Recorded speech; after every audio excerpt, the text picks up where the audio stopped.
our supreme podcast, where we politely ask who really gets to learn, and then immediately start yelling about it.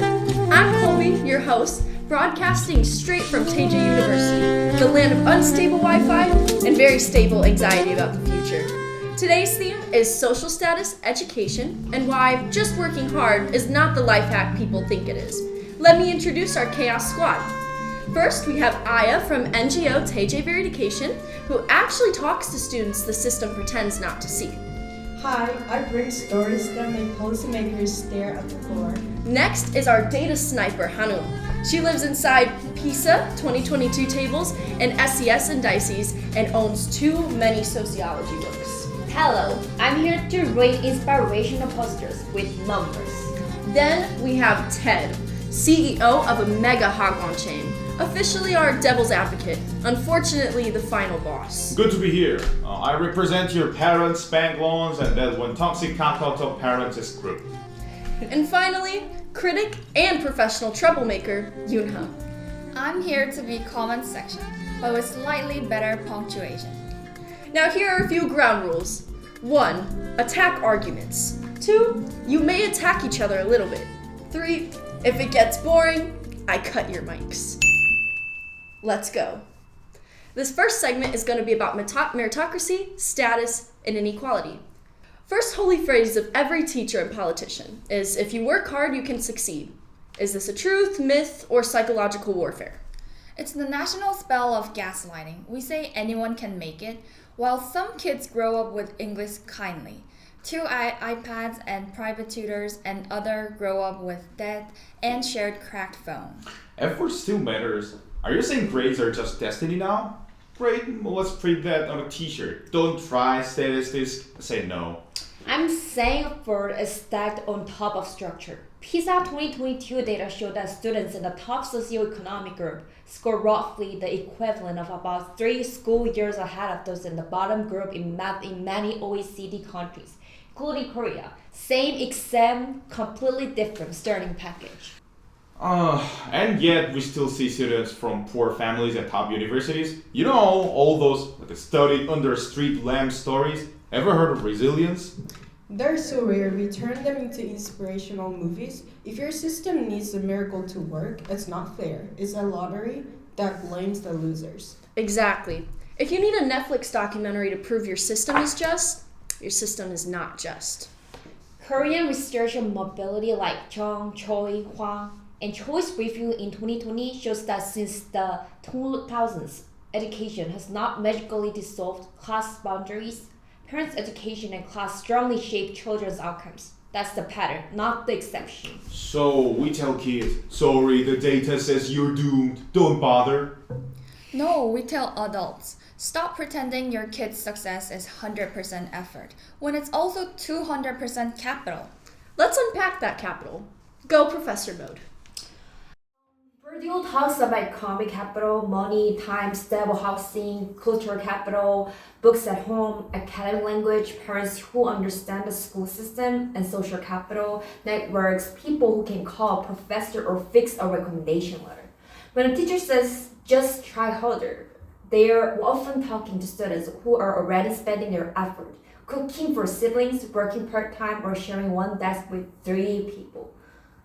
There's a girl I work with who gets home, cooks for younger siblings, help at the family shop, then study at midnight. Her teacher called her unmotivated, but she told me I'm not lazy, I'm just exhausted. Okay, I get that. But if we overemphasize structure, we create a culture of excuses. At my hagwon, we see kids from tough background outperform rich kids all the time. Same country, same society. And do you put those kids on your board of directors? Or do you just put them on your advertising banner? We give them scholarships, actually.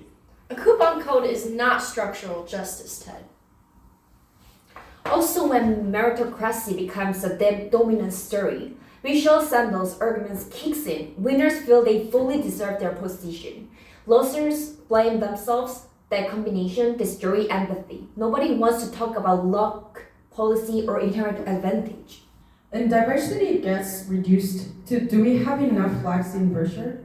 Instead of, do we have students from different classes, regions, disabilities, genders, and languages in the actual classroom? Global citizenship becomes a game where the top 5% fly around, take selfies with disadvantaged kids, then go back to the hotel to write essays about inequality powered by the very inequality they're describing. So, meritocracy sounds like justice, but too often becomes a beautifully decorated machine for reproducing status. And now, we make it worse. Segment 2 is going to be on shadow education and fair competition. Topic 2, shadow education, hagwons. Private tutoring, the second school system your parents pay for while saying it's optional. Ted, how big is this industry? Big enough that if we vanish it, GDP graphs would have a depression. There were years when private tutoring spending in Korea was estimated at a few percent of GDP. Families don't do that for fun. They do it because they care and because the stakes are high. They do it because they're terrified. Terror and love are not the same thing. Studies by Kim Sung-woo and Lee Ju-ho show that private tutoring spending is huge and heavily concentrated among middle and upper class families. Research by Bae Sung-hoon and others find that participation in extended education tracks family income, parental education, and urban residence. In plain English, the more money and education your parents have, and more likely you are get intensive, high quality tutoring. Wait, so you want to ban hagwons and call it a day? Then rich families just hire private tutors in their apartment or send their kids overseas. At least I'm visible and somewhat regulated. Ah, yes, I'm not the poison. I'm just a transparent bottle. Look, when public schools are rigid and university sees the scars, families look for extra support. I provide structure, strategy, and good instruction. I'm a rational response to a distorted system. You're also an amplifier. One kid has 3 hours of expert tutoring per day. Another has 0. They take the same exam, but it's not the same race. That's exactly what the research shows. Shadow education boosts achievements, but disproportionately for those who can afford more. It widens gaps that already exist. It's like turning off the volume only on the students who already have a microphone. Let me give you a student. Middle school, small city. School until 4. Math hagwon 5 to 7. English hagwon 7:30 to 10. His parents are in debt. I asked, why do you enjoy?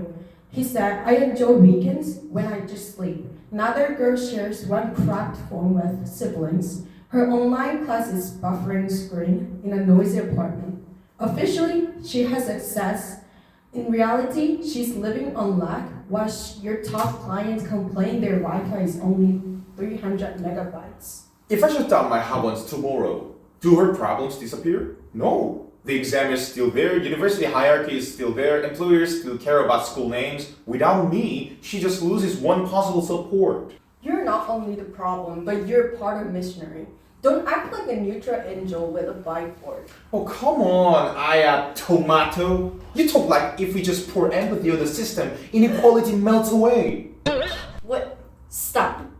Did you just call her a tomato? Yes, he did. Ted, say that again. I'm gonna unplug your mic and your entire franchise. Relax, it's a joke. You always talk about tomatoes and stuff. Yeah, as a metaphor. Not as your discount mascot. You're not roosting tomatoes, you're roosting kids' lives. Ted, you do realize that you just reduced a person who worked in an unfunded schools to a produced item, right?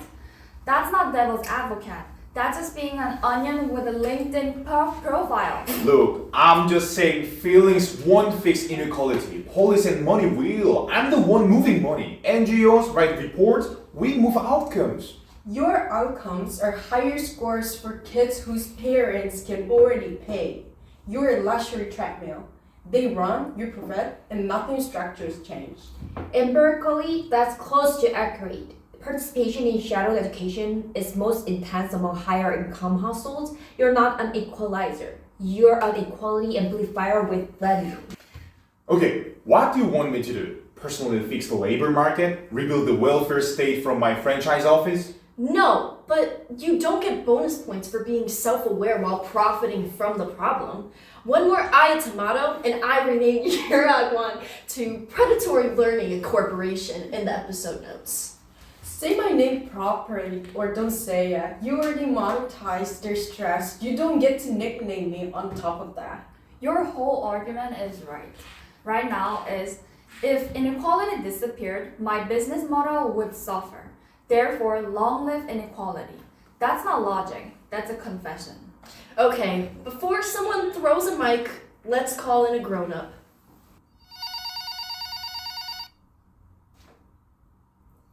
We're calling Professor Lee from the Institute of Educational Politics, someone who actually studies this for a living. Hello, this is Lee. Professor, thank you so much for picking up. I have a short but painful question.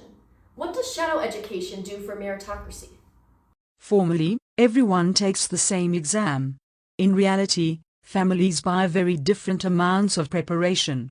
So equality of opportunity on paper becomes inequality of opportunity in practice. Research on private tutoring in Korea shows that participation and intensity are strongly related to family income and parental education. Policy has tried to limit Hagwon hours, revise exams, expand after-school programs. These measures may have short-term effects, but they don't change the main point. As long as elite university seats are scarce and employers over-reward prestige, families will keep investing in shadow education. So, if we truly want less dependence on Hagwons, we need success to be less inclusive and failure to be less catastrophic? Exactly. If falling behind is a disaster, people will pay almost anything not to fall behind. Thank you, Professor. Please rest well. We'll continue being depressed on air. That's what I see in the field. Parents aren't stupid. They're terrified. The system says if you don't pay now, your kids will pay forever. Okay, and again, I didn't design the structure, okay? I just market around it. You're like a surgeon who stabs people half the time and then says, but I'm also the best at stitching, so technically I'm helping. From a global citizenship angle, here's the irony. The students who benefit most from shadow education are also the ones writing the best English essays on inequality, climate justice, and human rights, with perfect citations, while the kids they write about are doing part-time jobs and lagging on Zoom. Global citizenship without structural honesty is just cosplay. Segment 3 is the TJ, Digital Divide, and Global. Let's attack our own house now, TJ University. Officially, digital, flexible, global. Unofficially, a place where your Wi-Fi decides your GPA. Does this model open doors or just invent a more fashionable gate? Both. The model is genuinely innovative, online first, projects based, small cohorts, but do even apply and survive here. Students usually need a working laptop, stable high-speed internet, some English proficiency, and experience with self-directed learning. Those are new forms of capital. So basically, it's exported Gangnam County with better marketing, right? A curated club for my best customers. You're welcome. Some of the students I meet would love a flexible digital university. They're creative, curious, and hate rote learning, but they say we don't even have stable Wi-Fi at home. For them, TJ is not borderless. The border is literally the river. In promo videos, online learning is a student in a sunny room with plants and a MacBook. In reality, it's a kid in a stairwell trying to catch Wi-Fi while ignoring the low battery warning. And we still say anyone can learn from anywhere, as if internet is some magic spell not produced by rent, device costs, or parents' jobs. That's the digital divide.